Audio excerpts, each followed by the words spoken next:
Qu'est la famille, donc là ce que je vois ça me plaît énormément. On est sur des très gros projets rap US, tous sortis en 2006. On a du Jay-Z, on a du Nas, on a du Snoop. Moi vous dans les commentaires votre préféré de toute cette liste et surtout pourquoi. Je vais parler de chacun en disant mon ressenti et son histoire et à la fin je vous dirai quel est mon préféré. En haut à gauche on commence avec Jay-Z, Kingdom Come.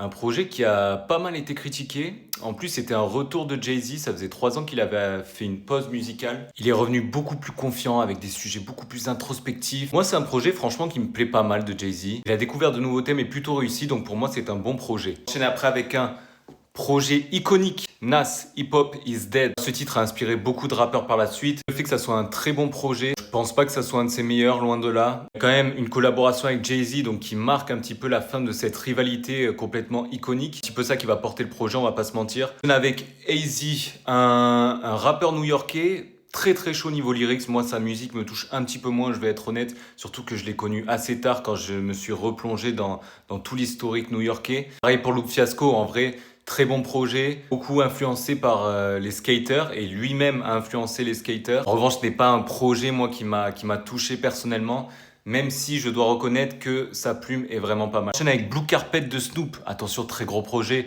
avec un retour de production de Dr. Dre. Vraiment là sur un projet totalement West Coast, on retrouve un petit peu le Snoop West Coast qu'on a tant aimé. Attention, peut-être que ça va être mon projet préféré, on ne sait pas. On enchaîne avec Fish Call de Ghostface Killah, un projet qui avait été nommé aux Grammy Awards. En vrai c'est lourd. Ce qui m'a beaucoup plu avec ce projet c'est l'humour. Il y a beaucoup d'humour, beaucoup de storytelling, on est totalement plongé dans le personnage, c'est validé de ouf. Sur Release Therapy de Ludacris, oh là là, c'est tellement pour moi son projet le plus personnel, avec des textes engageants, sociaux, culturels. Release Therapy, je trouve que ça vieillit bien de ouf, les prods ne prennent pas une ride, ses interprétations sont toujours aussi touchantes. Good Money de Mobb Deep, R.I.P. Prodigy d'ailleurs. On est sur le premier projet signé chez G-Unit de 50 Cent. C'est là où on reconnaît un changement de sonorité, c'est beaucoup plus mainstream. C'est ce que je reproche énormément à ce projet d'ailleurs. Connaissant la rage et la violence de Mobb Deep, je me le prends beaucoup moins. On termine avec The Game Doctor's Advocate. Ça, c'est le projet qui sort après son départ d'Aftermath. Je me le prends beaucoup moins. En plus, il n'y a pas de Dre. Franchement, c'est décevant. Mon projet préféré, attention, roulement de tambour, ça sera Blue Carpet de Snoop Dogg.